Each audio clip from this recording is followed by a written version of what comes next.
Alors, cet après-midi, nous allons parler de la charité vécue par Sainte Thérèse de l'Enfant Jésus. Donc voilà, moi je me réjouis de vous donner cet enseignement parce que j'ai tellement reçu déjà en le préparant et je pense que Sainte Thérèse a beaucoup de choses à nous dire très concrètes concernant la charité.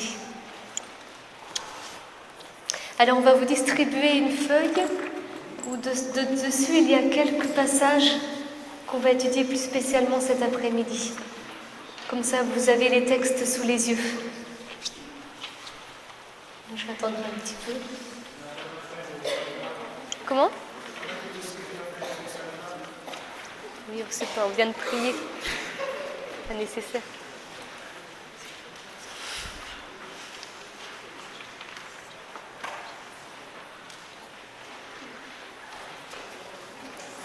Donc dessus, vous avez aussi les références bibliques de ce matin, les deux textes bibliques qu'on a étudiés. Si vous voulez les relire après chez vous.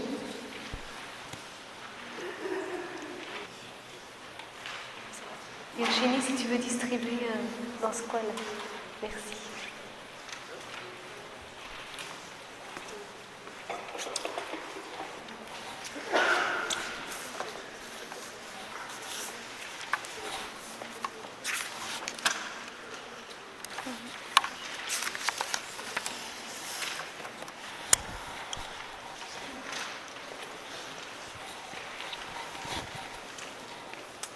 Alors, nous allons voir en premier point l'évolution de la charité chez Thérèse.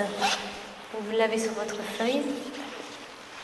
Alors, quand on observe la vie de Sainte Thérèse de l'Enfant Jésus, il y a 3 moments clés qui ont été très importants pour elle et qui lui ont permis, comme on disait ce matin, de grandir dans la charité, c'est-à-dire de laisser quelque chose de son amour naturel être transfiguré par l'amour de Dieu et être complètement transformé. Donc on va voir un peu chacun de ces 3 moments. Le premier moment, c'est la grâce de Noël. Pour ceux qui connaissent un peu Sainte Thérèse, sinon je vais vous le raconter. En fait, Sainte Thérèse nous raconte dans ses écrits que quand elle avait, je crois que c'était 12 ans, 14, oui, ça je suis en train de dire entre 12 et 14, quand elle avait 14 ans, le soir de Noël, en fait, déjà dans son cœur, elle avait le désir profond de rentrer au Carmel, et elle en avait parlé avec son père, et elle voulait s'y préparer.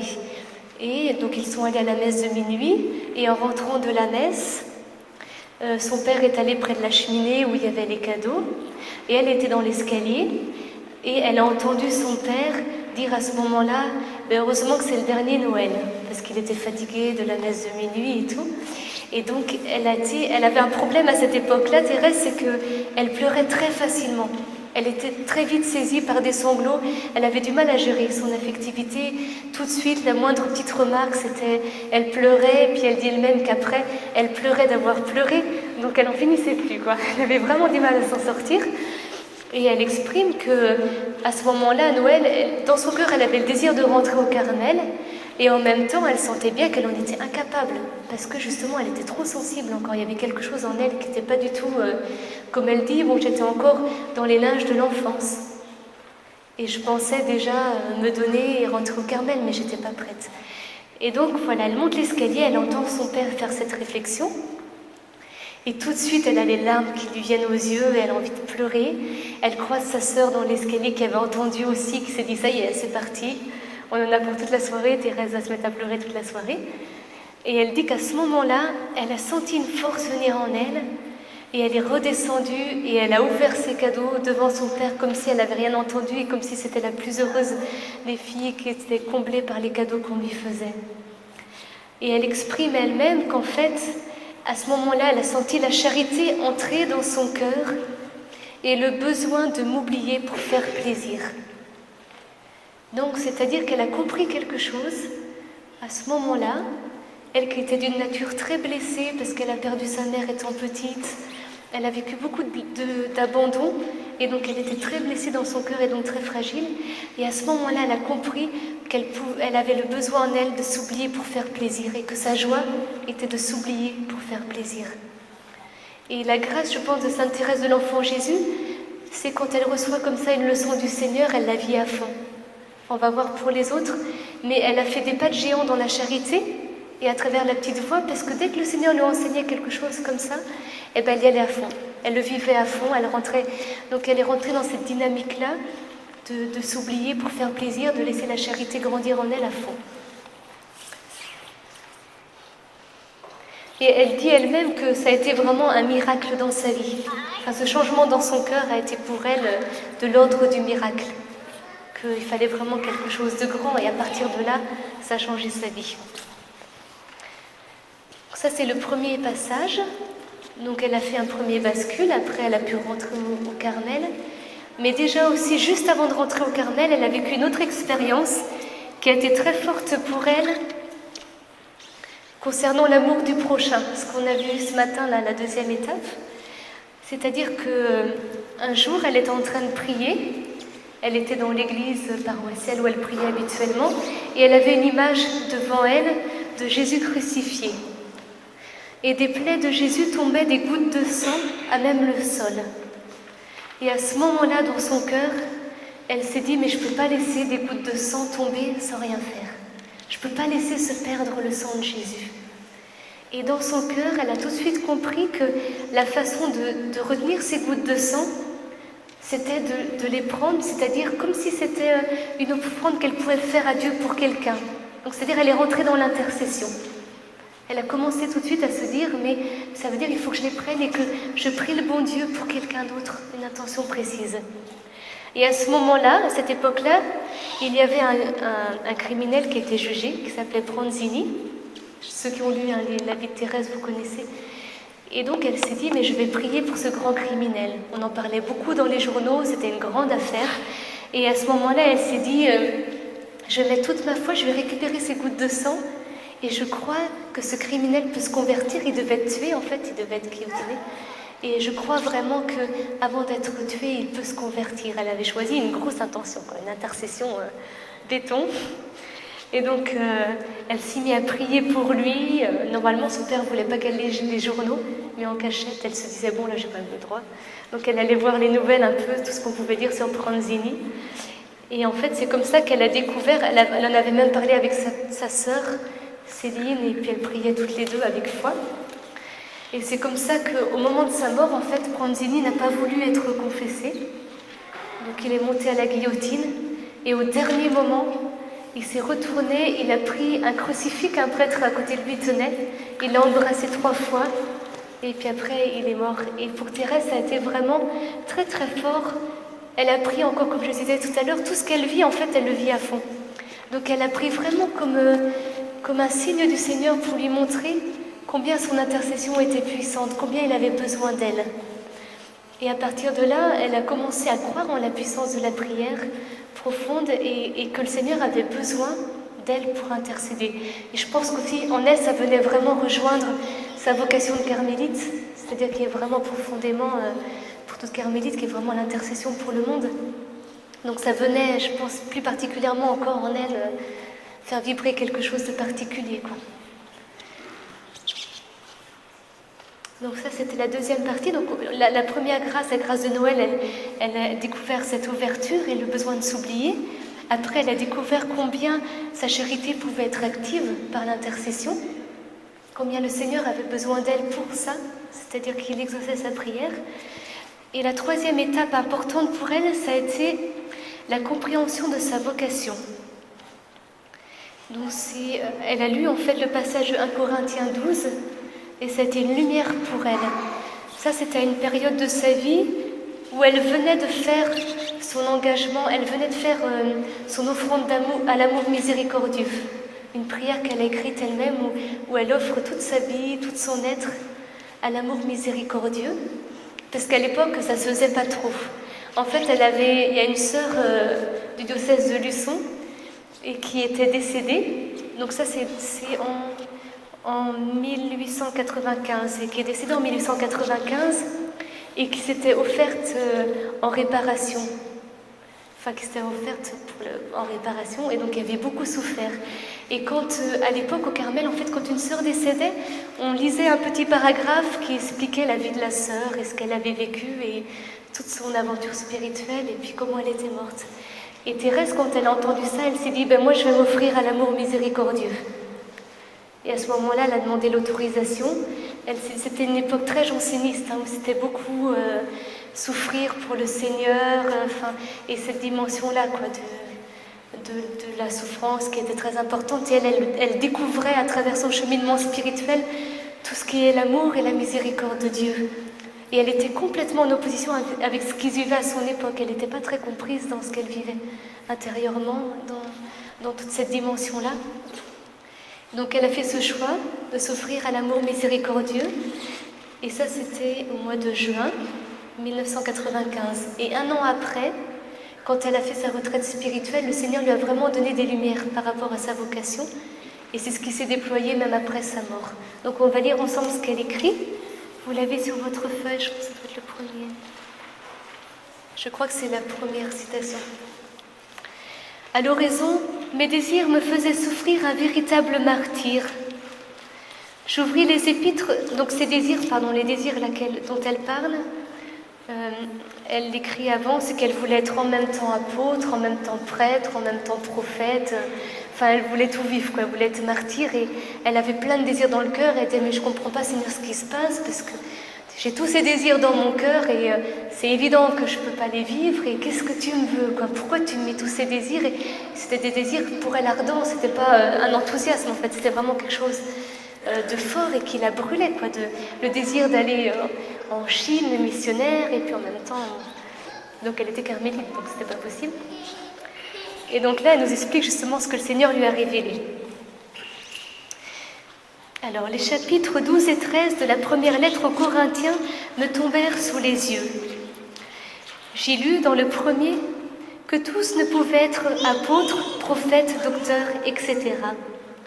Que l'Église est composée de différents membres et que l'œil ne saurait être en même temps la main.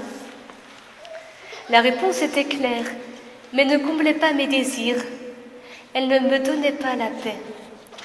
Comme Madeleine, se baissant toujours auprès du tombeau vide, finit par trouver ce qu'elle cherchait, ainsi m'abaissant jusque dans les profondeurs de mon néant, je m'élevai si haut que je pus atteindre mon but. Sans me décourager, je continuai ma lecture et cette phrase me soulagea. Recherchez avec ardeur les dons les plus parfaits. Mais je vais encore vous montrer une voie plus excellente. Et l'apôtre explique comment tous les dons les plus parfaits ne sont rien sans l'amour. Donc c'est le texte qu'on a lu ce matin. Que la charité est la voie excellente qui conduit sûrement à Dieu. Enfin, j'avais trouvé le repos. Considérant le corps mystique de l'Église, je ne m'étais reconnue dans aucun des membres décrits par saint Paul. Ou plutôt, je voulais me reconnaître en tous. La charité me donna la clé de ma vocation. Je compris que si l'Église avait un corps composé de différents membres, le plus nécessaire, le plus noble de tous, qui ne manquait pas, je compris que l'Église avait un cœur et que ce cœur était brûlant d'amour. Je compris que l'amour seul faisait agir les membres de l'Église, que si l'amour venait à s'éteindre, les apôtres n'annonceraient plus l'Évangile, les martyrs refuseraient de verser leur sang. Je compris que l'amour enfermait toutes les vocations, que l'amour était tout, qu'il embrasait tous les temps et tous les lieux. En un mot, qu'il était éternel.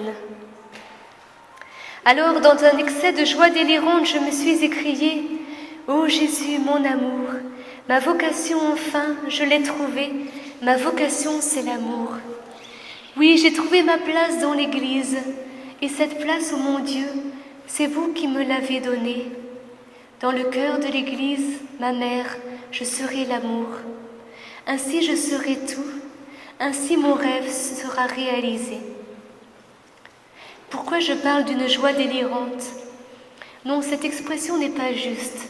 C'est plutôt la paix calme et sereine du navigateur apercevant le phare qui doit le conduire au port. Ô phare lumineux de l'amour, je sais comment arriver jusqu'à toi. J'ai trouvé le secret J'ai trouvé le secret de m'approprier ta flamme. Donc dans ce texte, on voit en même temps les désirs de Thérèse. On le voit sa réflexion, comment l'Esprit Saint vient lui donner de comprendre ces textes pour sa vie. Comment il vient vraiment l'éclairer à travers ce texte, que ça devient très très concret pour elle et ça vient vraiment répondre à plein de questions pour elle. Et ça vient donner un sens. Elle voit ce phare pour elle, elle voit cette lumière et elle peut marcher à pas de géant dans cette voie qui s'est tracée pour elle. C'est à partir de ce moment-là aussi que sa mère supérieure, par exemple, va lui demander d'être sœur spirituelle de deux prêtres qui sont envoyés en mission. Donc ces deux prêtres qui étaient missionnaires, et à l'époque, avant de partir comme cadeau, on leur offrait, entre guillemets, une sœur. Il y avait une sœur dans un Carmel, elle savait qui c'était, qui priait pour eux et qui les soutenait dans la prière. Et donc ça veut dire qu'il y avait un échange de courrier entre les deux. C'était vraiment dans la discrétion, mais il y avait un échange de courrier entre le prêtre et la sœur pour que vraiment ils sentent combien il y avait cette intercession pour eux dans leur mission. Et Thérèse a pris vraiment très très à cœur sa relation avec les deux prêtres. C'est-à-dire elle écrivait beaucoup en disant on travaille ensemble. C'est comme si elle était présente là-bas quelque part. Elle intercédait de tout son cœur. Elle offrait toutes ses souffrances, toutes ses difficultés dans la vie quotidienne. Elle les offrait pour ses prêtres. Même quand elle était malade, par exemple, elle se levait de son fauteuil, elle allait marcher et elle souffrait exprès en disant j'offre pour mes prêtres.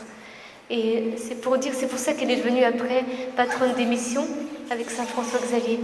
Ça veut dire qu'il y a toute une dimension dans notre vie spirituelle qui est liée à l'intercession et à l'attitude de cœur, à la charité qui est donnée. Ouais, donc la mission, c'est pour ça qu'on la vit aussi, dans cette charité active qui se donne concrètement.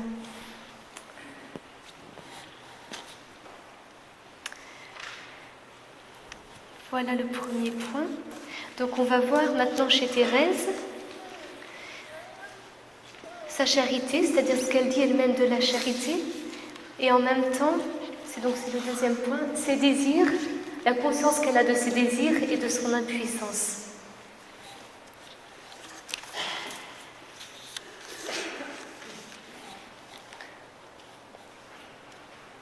Donc Thérèse s'est vraiment laissée enseigner par le Seigneur pour découvrir ce qu'est la charité. On va le lire là, mais on ne lui a pas fait un cours de théologie un jour sur ce qu'est la charité. On voit dans ce qu'elle écrit que c'est au fur et à mesure de sa vie qu'elle a compris ce mystère et qu'elle l'a compris très profondément. C'est ce qui fait qu'elle est docteure de l'Église aujourd'hui. Parce que dans la petite voie, ce qu'on appelle la petite voie de Thérèse, il y a cette charité, donc cet accueil de l'amour de Dieu pour elle inconditionnel, l'abandon entre les bras du Père, et c'est pour ça qu'elle parle de l'enfance. C'est-à-dire elle se voit comme un enfant qui s'abandonne dans les bras du Père et qui fait une confiance absolument totale en tout. C'est-à-dire qui jamais ne remet en question la confiance qu'elle a pour Dieu. C'est-à-dire chaque instant de sa vie, tout ce qu'elle peut vivre, elle fait confiance en Dieu. Et donc il y a cette partie-là. Et du coup, il y a ce déploiement de ce balancement. En même temps, elle est cette petite fille dans les bras du Père, et en même temps, le Père lui demande d'aimer ses sœurs. Et on va voir après, dans la suite de l'enseignement, combien ça va très très loin pour elle, et combien c'est là la petite voix de l'enfant spirituel. C'est vraiment la clé pour elle. Elle le dit, la clé de sa vocation, c'est la charité. Alors, on va lire ce que Thérèse dit de la charité. Donc elle écrivait toujours à sa mère supérieure qui lui avait demandé quand elle était malade d'écrire des cahiers en racontant sa vie parce qu'elle était alitée et elle trouvait ça bien. C'est un petit exercice spirituel pour elle et en même temps on voit la richesse que c'est pour nous aujourd'hui. Cette année, ma mère chérie, le bon Dieu m'a fait la grâce de comprendre ce que c'est que la charité. Avant je le comprenais, il est vrai, mais d'une manière imparfaite. Je n'avais pas approfondi cette parole de Jésus. Le second commandement est semblable au premier. Tu aimeras ton prochain comme toi-même.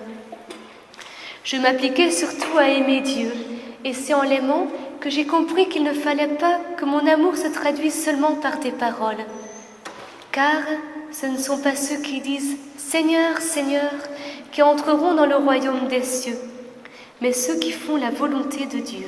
Ça, c'est Matthieu 7, 21. Cette volonté, Jésus l'a fait connaître plusieurs fois. Je devrais dire presque à chaque page de son évangile. Mais à la dernière scène, lorsqu'il sait que le cœur de ses disciples brûle d'un plus ardent amour pour lui, qui vient de se donner à eux dans l'ineffable mystère de son Eucharistie, ce doux Sauveur veut leur donner un commandement nouveau. Il leur dit avec une inexprimable tendresse, « Je vous fais un commandement nouveau, c'est de vous entraimer, et comme je vous ai aimé, que vous vous aimiez les uns les autres. » La marque à quoi tout le monde connaîtra que vous êtes mes disciples, c'est si vous vous entraimez. Comment Jésus a-t-il aimé ses disciples et pourquoi les a-t-il aimés? Ah, ce n'est pas leur qualité naturelle qui pouvait l'attirer. Il y avait entre eux et lui une distance infinie. Il était la science, la sagesse éternelle. Ils étaient de pauvres pécheurs ignorants, remplis de pensées terrestres. Cependant, Jésus les appelle ses amis, ses frères. Il veut les voir régner avec lui dans le royaume de son Père. Et pour leur ouvrir ce royaume, il veut mourir sur une croix. Car il a dit, il n'y a pas de plus grand amour que de donner sa vie pour ceux qu'on aime. Mère bien-aimée, en méditant ces paroles de Jésus, j'ai compris combien mon amour pour mes sœurs est imparfait. J'ai vu que je ne les aimais pas comme le bon Dieu les aime. Ah, je comprends maintenant que la charité parfaite consiste à supporter les défauts des autres, à ne point s'étonner de leurs faiblesses, à s'édifier des plus petits actes de vertu que l'on voit pratiquer. Mais surtout, j'ai compris que la charité ne doit point rester enfermée dans le fond du cœur. Personne, a dit Jésus, n'allume un flambeau pour le mettre sous le boisseau, mais on le met sur le chandelier, afin qu'il éclaire tous ceux qui sont dans la maison. Il me semble que ce flambeau représente la charité, qui doit éclairer et réjouir non seulement ceux qui me sont les plus chers, mais ceux qui sont dans la maison, sans excepter personne. Lorsque le Seigneur avait ordonné à son peuple d'aimer son prochain comme soi-même, il n'était pas encore venu sur la terre. Aussi, sachant bien quel degré l'on aime sa propre personne, il ne pouvait demander à ses créatures un amour plus grand pour le prochain. Mais lorsque Jésus fit à ses apôtres un commandement nouveau, son commandement à lui, comme il le dit plus loin, ce n'est plus d'aimer le prochain comme soi-même qu'il parle, mais d'aimer comme lui, Jésus, l'a aimé, comme il aimera jusqu'à la consommation des siècles. Donc là, on montre que Thérèse, elle s'est laissée, ce que je vous disais, elle s'est laissée vraiment enseigner au fur et à mesure de ce que peut être la charité.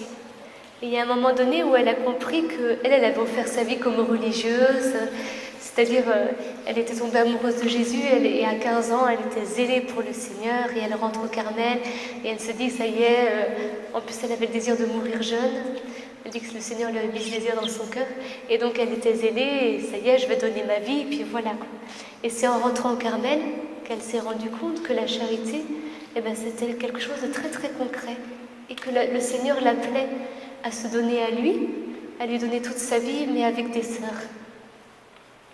Donc on verra plus loin un peu justement ce qu'a été pour elle cette découverte de la charité pour ses sœurs.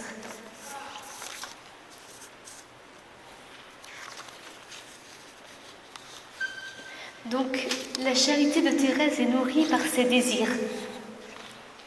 On voit, on a vu, je vous disais tout à l'heure qu'elle rêvait d'être prophète, prêtre, et elle a toujours eu de très très grands désirs dans son cœur. Elle raconte elle-même qu'à l'âge de 4 ans, elle avait déjà des grands désirs et qui amusaient un peu toute sa famille. Il y a un épisode en fait où il y a sa sœur Léonie qui avait une petite corbeille avec dedans des robes, des jolis morceaux de tissu, des rubans pour ses poupées. Et puis comme elle était grande déjà, Léonie, elle s'est dit bon, je vais les donner à mes petites sœurs. Donc elle est arrivée avec sa petite corbeille et puis elle a été voir Thérèse et puis Céline, sa sœur qui était proche d'elle en âge. Et elle leur a dit, ben voilà, choisissez dans cette corbeille quelque chose. Alors Céline, elle s'arrête, elle prend 2 ou 3 rubans, elle choisit quelques petites choses. Et puis Thérèse, tout de suite, elle arrive et puis elle dit, ah ben moi je choisis tout.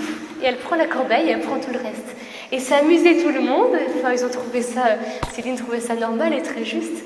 Et ça amusait tout le monde, mais ça exprime bien, en fait, chez Thérèse, dans son cœur, ces grands désirs qu'elle a, de vivre, justement, de tout prendre, des désirs par rapport à la vie. Elle avait toujours un cœur très très grand, très dilaté. Elle vit dans un tout petit Carmel. Quand on voit le Carmel de Lisieux, c'est minuscule. C'est vraiment... il y avait une toute petite cour, enfin, un sorte de petit espace qui était cultivé avec du blé. Et puis c'est vraiment tout petit, mais dans ses écrits, quand on imagine, qu'on lit un peu ce qu'elle écrit et qu'on imagine les lieux, on imagine un grand champ, qu'elle regardait, des grands espaces et tout, parce que c'est impressionnant comme elle a le cœur large et comme elle décrit les choses avec beauté, grandeur, alors que c'est vraiment... c'est pour dire que dans son âme, le Seigneur avait vraiment fait les choses en grand et il avait vraiment fait découvrir la grandeur de la charité. Voilà, elle parle de la petite voix, mais elle a le cœur bien large. Et en fait, ce trait donc, de son enfance où elle dit « je choisis tout », ça résume bien toute sa vie. Toute sa vie, elle va dire « je choisis tout ».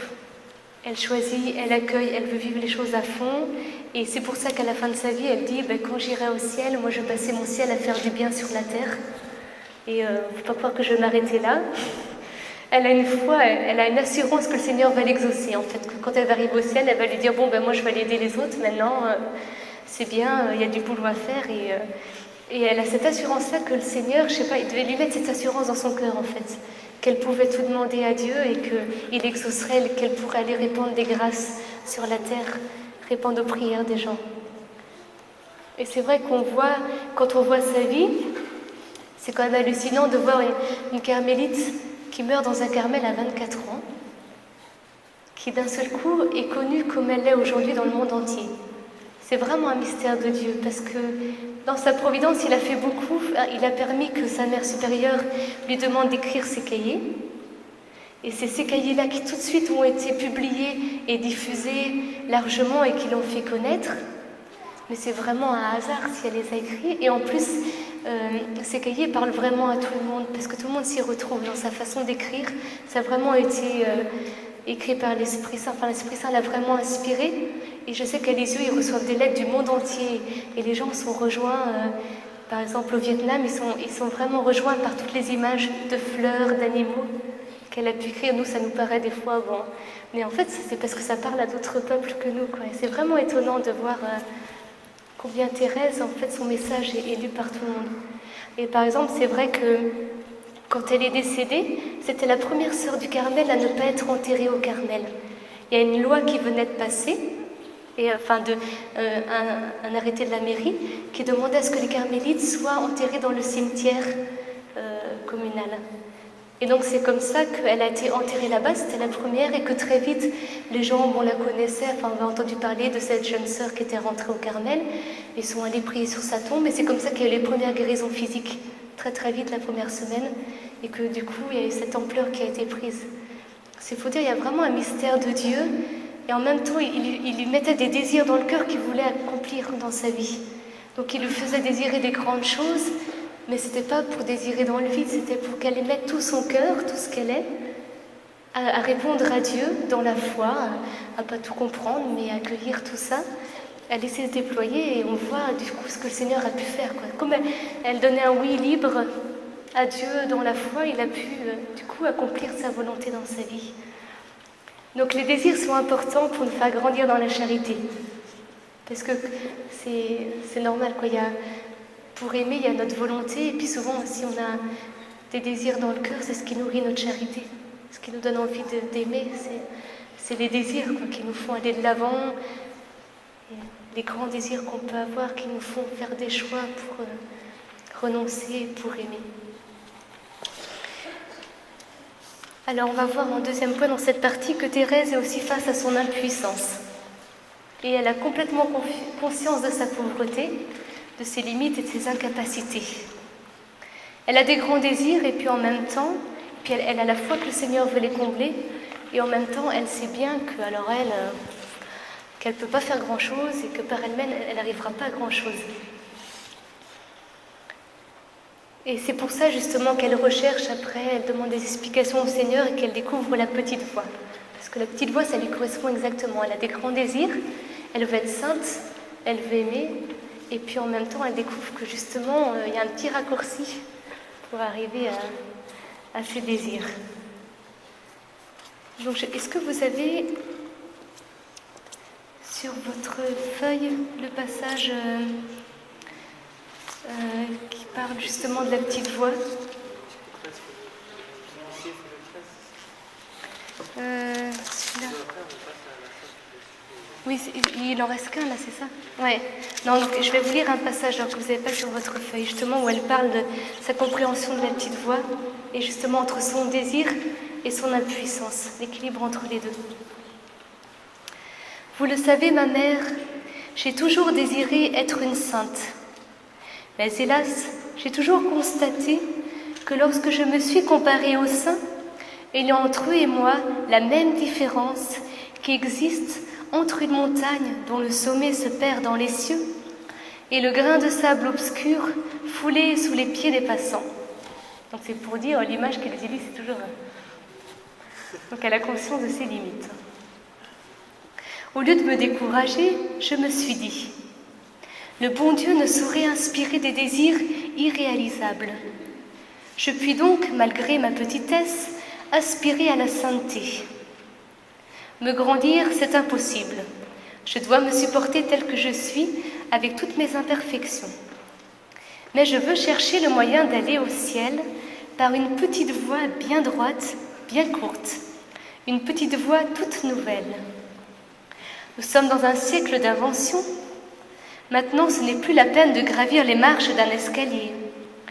Chez les riches, un ascenseur le remplace avantageusement. Moi, je voudrais aussi trouver un ascenseur pour m'élever jusqu'à Jésus, car je suis trop petite pour monter le rude escalier de la perfection. Alors, j'ai recherché dans les livres saints l'indication de l'ascenseur, objet de mes désirs, et j'ai lu ces mots sortis de la bouche de la sagesse éternelle. Si quelqu'un est tout petit, qu'il vienne à moi. Alors je suis venue, devinant que j'avais trouvé ce que je cherchais, et voulant savoir, ô mon Dieu, ce que vous feriez au tout petit qui répondait à votre appel. J'ai continué mes recherches, et voici ce que j'ai trouvé. Comme une mère caresse son enfant, aussi je vous consolerai. Je vous porterai sur mon sein, je vous balancerai sur mes genoux. Ah, jamais paroles plus tendres, plus mélodieuses sont venues réjouir mon âme. L'ascenseur qui doit m'élever jusqu'au ciel, ce sont vos bras, ô Jésus. Pour cela, je n'ai pas besoin de grandir. Au contraire, il faut que je reste petite, que je le devienne de plus en plus. Ô mon Dieu, vous avez dépassé mon attente, et je veux chanter vos miséricordes. Donc on voit dans ce passage la conscience qu'elle a d'avoir des désirs qui lui brûlent le cœur. Elle a conscience qu'ils viennent de Dieu, donc il va les exaucer, mais en même temps, elle ne sait pas trop comment s'y prendre. Parce qu'elle est blessée, parce qu'elle voit toutes ses limites, ses incapacités. Et c'est très parlant pour nous concernant la charité, parce que justement, elle voit qu'elle est incapable d'aimer, mais elle voit que si elle s'abandonne, si elle fait confiance, si elle est toute petite, et qu'elle laisse justement le Père venir à elle, craquer, la prendre dans ses bras, et donc lui donner ce dont elle a besoin, lui donner cette charité, elle pourra, elle, à son tour, donner la charité.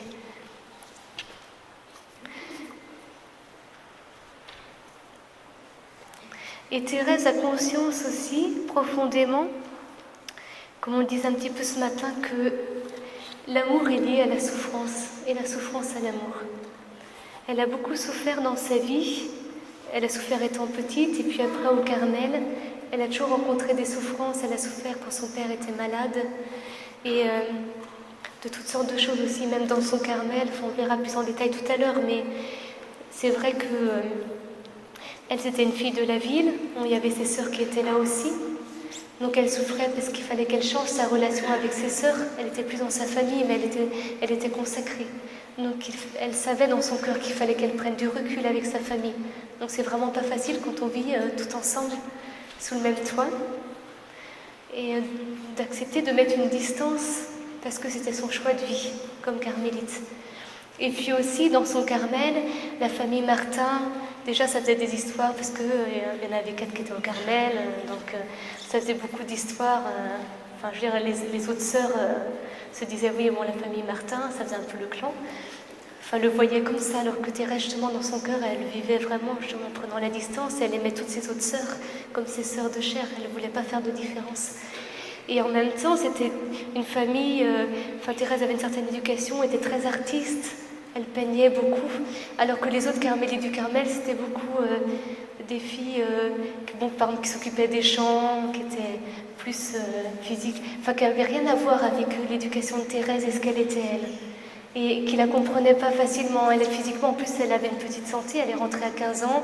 Les conditions du Carmel, entre la nourriture, le peu de sommeil et tout, elle était très fatiguée, elle dormait à l'oraison, comme elle dit tout le temps. Et donc, c'était pas facile. Elle se prenait les réflexions des sœurs qui ne la comprenaient pas et qui, comme travaux, par exemple, de la maison, lui faisaient faire de la peinture, des décorations sur des meubles, des choses comme ça. Un peu pour la chapelle et tout ça, et elle faisait la sacristie aussi en même temps, mais des petites choses, quoi. Elle était vraiment en opposé dans sa nature avec les autres sœurs du Carmel, et c'était une grande souffrance pour elle. Enfin, elle a beaucoup souffert de l'incompréhension des sœurs à ce niveau-là. Mais elle n'a jamais montré, elle a toujours donné, offert à Dieu et choisi pour le Seigneur. Donc elle avait vraiment conscience que sa souffrance, elle ne vivait pas ses souffrances comme... en disant, bon, il faut, comme à l'époque, c'était très janséniste, donc à l'époque, c'était, de toute façon, il faut souffrir. Donc elle n'était pas dans cette attitude-là. Elle était dans l'attitude d'offrir sa souffrance pour le royaume et de croire que le Seigneur lui faisait porter du fruit, que c'était sa manière à elle d'œuvrer pour le royaume.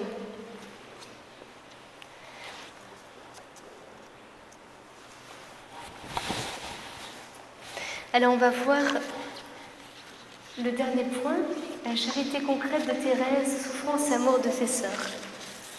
Donc c'est ce que je viens de vous introduire.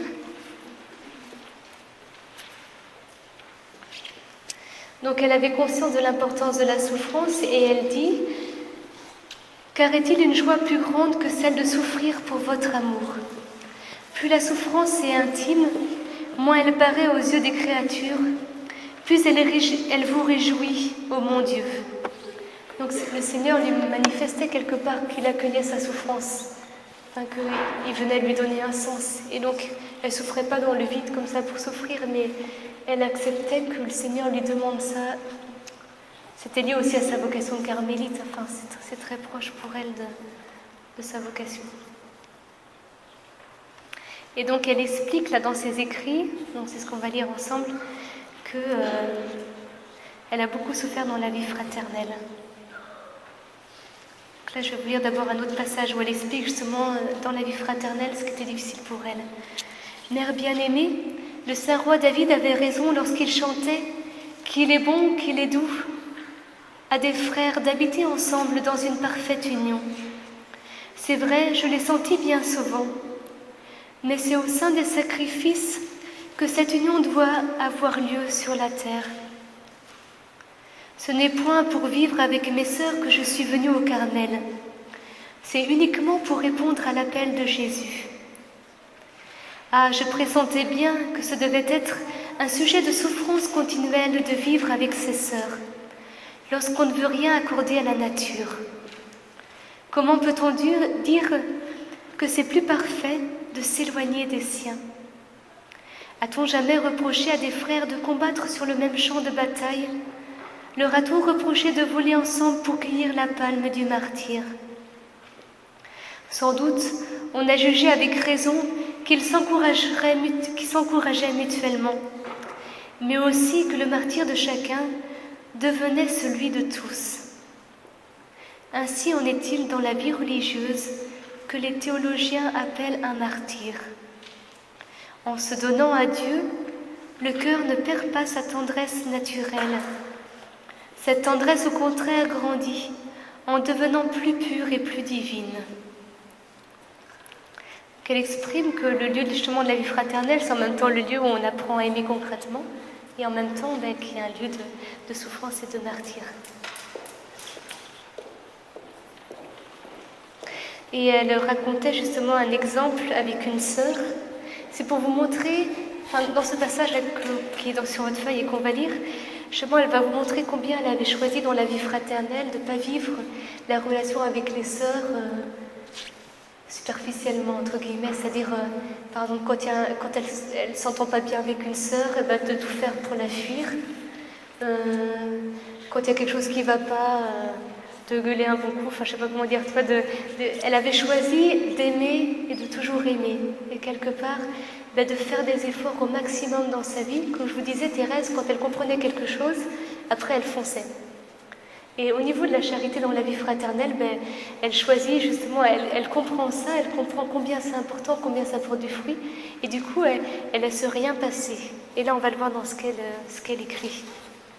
Donc, vous pouvez lire sur votre feuille en même temps. Ma mère, en lisant ce que je viens d'écrire, vous pourrez croire que la pratique de la charité ne m'est pas difficile.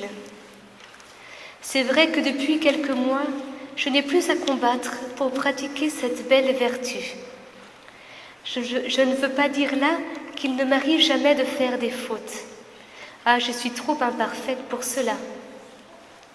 Mais je n'ai pas beaucoup de mal à me relever lorsque je suis tombée, parce qu'en un certain combat, j'ai remporté la victoire. Aussi, la milice céleste vient-elle maintenant à mon secours, ne pouvant souffrir de me voir vaincue, après avoir été victorieuse dans la glorieuse guerre que je vais essayer de décrire. Il se trouve dans la communauté une sœur qui a le talent de me déplaire en toutes choses. Ses manières, ses paroles, son caractère me semblaient très désagréables. Cependant, c'est une sainte religieuse qui doit être très agréable au bon Dieu. Aussi, ne voulant pas céder à l'antipathie naturelle que j'éprouvais, je me suis dit que la charité ne devait pas consister dans les sentiments, mais dans les œuvres. Alors, je me suis appliquée à faire pour cette sœur ce que j'aurais fait pour la personne que j'aime le plus. À chaque fois que je la rencontrais, je priais le bon Dieu pour elle, lui offrant toutes ses vertus et ses mérites. Je sentais bien que cela faisait plaisir à Jésus, car il n'est pas d'artiste qui n'aime pas recevoir des louanges de ses œuvres. Et Jésus, l'artiste des âmes, est heureux lorsqu'on ne s'arrête pas à l'extérieur, mais que pénétrant jusqu'au sanctuaire intime qu'il s'est choisi pour demeure, on en admire la beauté. Je ne me contentais pas de prier beaucoup pour la sœur qui me donnait tant de combats. Je tâchais de lui rendre tous les services possibles. Quand j'avais la tentation de lui répondre d'une façon désagréable, je me contentais de lui faire mon plus aimable sourire et je tâchais de détourner la conversation. Car il est dit dans l'imitation, il vaut mieux laisser chacun dans ses sentiments que de s'arrêter à contester. Souvent aussi, lorsque je n'étais pas à la récréation, je veux dire pendant les heures de travail, ayant quelques rapports d'emploi avec cette sœur, lorsque mes combats étaient trop violents, je m'enfuyais comme un déserteur. Comme elle ignorait absolument ce que je sentais pour elle, j'amène à soupçonner les motifs de ma conduite et demeure persuadée que son caractère m'est agréable. Un jour, à la récréation, elle me dit à peu près ces paroles d'un air très content. « Voudriez-vous me dire, ma sœur Thérèse de l'Enfant Jésus, ce qui vous attire tant vers moi ? À chaque fois que vous me regardez, je vous vois sourire. » Ah, ce qui m'attirait, c'était Jésus caché au fond de son âme. Jésus qui rend doux ce qu'il y a de plus amer. Je lui répondis que je souriais parce que j'étais contente de la voir. Bien entendu, je n'ajoutais pas que c'était au point de vue spirituel. Donc vous voyez que pour Thérèse, la charité et l'amour envers le prochain, c'est pas je fais un effort une fois, c'est vraiment... Et c'est très amusant parce qu'à la fin de sa vie, cette sœur était persuadée, mais vraiment persuadée qu'elle était la préférée de Thérèse. Et c'est quand elle a lu ses manuscrits qu'elle a réalisé que Thérèse était pendant des années dépassée pour l'aimer. Et Thérèse raconte aussi, par exemple, à la chapelle, il y avait une sœur qui grinçait des dents tout le temps et c'était vraiment insupportable pour elle. Et donc elle prenait pareil sur elle pour être aimable avec la sœur, pour ne pas s'énerver. Et elle raconte comme ça plein de petites anecdotes dans sa vie qui montrent un peu la qualité de son amour et combien c'était très très concret pour elle. C'est pour ça que, par exemple, on cite souvent l'exemple pour Thérèse de ramasser une aiguille avec amour. Je ne sais pas si vous avez entendu parler de ça, mais on dit, la petite Thérèse, elle dit qu'il faut tout faire avec amour et ramasser une aiguille, partir avec amour, ben c'est un grand geste. Il faut comprendre derrière ce que ça veut dire. Elle ne veut pas dire, elle veut dire justement, elle montre la puissance de la charité et que quand justement on nous demande un service, par exemple quelque chose tombe et qu'on le ramasse, mais qu'on le fait vraiment avec charité, ça porte du fruit pour le royaume. Ça ne veut pas dire, il suffit de ne pas faire grand-chose, il suffit de faire un petit truc et puis ça y est, c'est bon, on a notre compte. Non, derrière, elle montre vraiment la puissance de la charité quand on fait des choses par charité. Dans ce qui est notre vie quotidienne, combien on peut faire les choses, laisser complètement renouveler notre façon de vivre en se mettant à l'écoute du Seigneur et en laissant transformer notre capacité d'aimer pour devenir de plus en plus attentive aux besoins des autres et de plus en plus renoncer à soi-même, comme elle le montre là dans cet exemple, pour aimer les autres. Donc c'est pour ça que la petite voix, elle est petite, mais elle n'est pas si facile. C'est très exigeant, quoi. La petite Thérèse, quand elle écrit, on a l'impression que tout va bien. Par exemple, on a l'impression que ses mères, quand elle écrit « Ma mère bien-aimée », que toutes ses mères sont super et tout, mais elle a une mère supérieure pendant un temps, Mère Marie de Gonzague, qui avait vraiment des problèmes psychologiques et qui lui faisait vivre des trucs. Par exemple, cette mère-là, elle avait un chat, et ce chat, souvent, il sortait du Carmel pendant la nuit, il partait se balader, et cette mère-là, elle envoyait ses sœurs pendant la nuit chercher le chat en dehors du Carmel. Donc déjà, elle se couchait tard et elle se levait à 5h du matin, et en plus, pendant la nuit, elles allaient chercher le chat, quoi. Et jamais Thérèse ne s'est plainte de choses comme ça, que jamais elle a été... Il y a d'autres sœurs qui se plaignaient de tous ces petits détails-là, mais jamais elle a manifesté, elle a toujours justement essayé de poser le regard de Dieu sur eux. Et elle lui disait vraiment à cette mère qu'elle voyait Dieu en elle. Je pense que c'est vrai, parce que petit à petit, elle a laissé son cœur, à travers tout ce qu'elle a vécu, être enseignée par Dieu, et elle est rentrée dans cette charité qui fait que sa capacité d'amour a été complètement transfigurée. Et quand elle dit, là, dans le passage qu'on vient de dire, que la charité n'est pas difficile pour elle, mais je crois que c'est vrai, il y a un moment donné où il y a comme des habitudes qui ont été prises en elle, dans son cœur, de dépassement pour l'autre et qui ont fait que facilement elle arrivait à poser des actes de charité, que c'était plus de l'ordre du combat. Elle raconte aussi dans un autre passage, là elle parle un peu de la fuite, quoi, quand elle travaillait, puis que la sœur, et elle raconte d'autres exemples comme ça, des moments où elle se titillait avec une autre sœur et puis il y avait des problèmes, et au lieu de rouspéter, de dire, écoute, à chaque fois, elle fuyait, elle se mettait à courir et elle allait un peu plus loin dans l'escalier, elle s'asseyait, puis elle était toute contente de ne pas avoir craqué. Elle respirait un peu dans la joie et en même temps, elle disait qu'elle savourait cette paix intérieure de ne pas avoir succombé à rouspéter, à se plaindre, mais d'avoir fui, quoi. Donc il y a une technique de fuite aussi dans la charité qui est pas mal. Quand on a du mal avec quelqu'un. Voilà, et on va s'arrêter là pour cet enseignement. Je vais laisser la parole à Jean-Baptiste.